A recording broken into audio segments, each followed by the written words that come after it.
بعد فوز انتر ميامي الاهلي كده رسميا بره المجموعه، وهقول لك رسميا ليه، مع ان في فرصه واحده ان انت تصعد، ولكن الفرصه دي باتت مستحيله.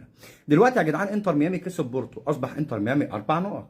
عنده ماتش بالميراس، لو الاثنين اتعادلوا خلاص كده كده صعدوا. يعني لو بالميراس وانتر ميامي اتعادلوا رسميا الاثنين صعدوا. هنفترض بقى ان مثلا انتر ميامي كسبت بالميراس، هيبقى بالميراس 4 نقط، وانت لو كسبت بورتو يا باشا هتبقى 4 نقط.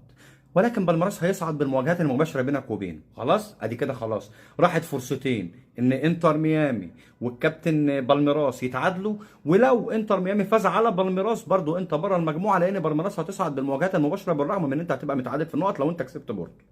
حلو كده.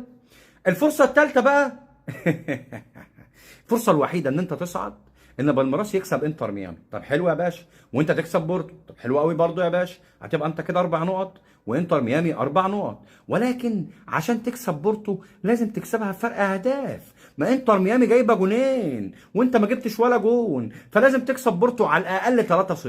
ده على الاقل 3-0، الا بقى لو انتر ميامي جاب جوان كمان في بالميراس يبقى الدنيا راحت مننا في. ولكن على الاقل لازم تكسب 3-0، لازم تكسب فرق اهداف عن انتر ميامي علشان تصعد. فاصبحت فرصتك مستحيله مستحيله للصعود. ده لو عرفت تكسب بورتو اصلا. مش هتعرف تكسب بورتو، وانت هتبقى حصلت المجموعه وهنطلع وخلاص يا جدعان. ما حدش دلوقتي يعترض ولا اي حد من الاهلاويه يخش يقول كلمه سلبيه، لان انت شفت مستوى الاهلي. يا عم انا معاك، هنكسب بورتو، احنا برضو بره المجموعه، لانك لازم تكسب بورتو على الاقل 3، لازم تفرق اهداف عن انتر ميامي، ودي الفرصه الوحيده ان انت تصعد. اذا بعد فوز انتر ميامي على بورتو باتت فرص صعود النادي الاهلي مش شبه مستحيله، هي اصبحت مستحيله بالفعل.